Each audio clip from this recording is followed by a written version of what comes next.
സലീം കുമാർ ഒരു സിനിമയിൽ കൊച്ചിയെത്തി എന്ന് പറയുന്നൊരു സംഭാഷണമുണ്ട്. അതുപോലെ നമുക്കിപ്പോൾ ബസ്സിൽ പോകുമ്പോൾ പാതയോരത്ത് നാറ്റം വന്നിട്ടുണ്ട്, മനസ്സിലാക്കുക.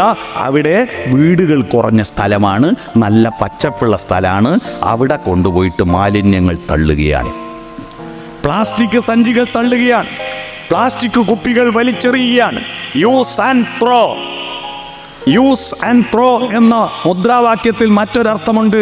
യൂസ് ഇല്ലാത്തതെല്ലാം ത്രോ, നമുക്ക് ഉപകാരമില്ലാത്തതെല്ലാം ത്രോ.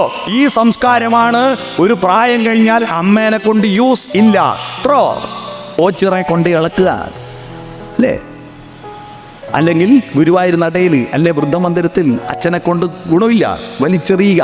ഈ പുതിയ കാലഘട്ടത്തിലെ ഉപഭോഗ സംസ്കാരം, നമ്മുടെ സംസ്കാരം എന്ന് പറയുന്നതെല്ലാം പ്രകൃതി വിരുദ്ധമായി മാറിക്കൊണ്ടിരിക്കുക.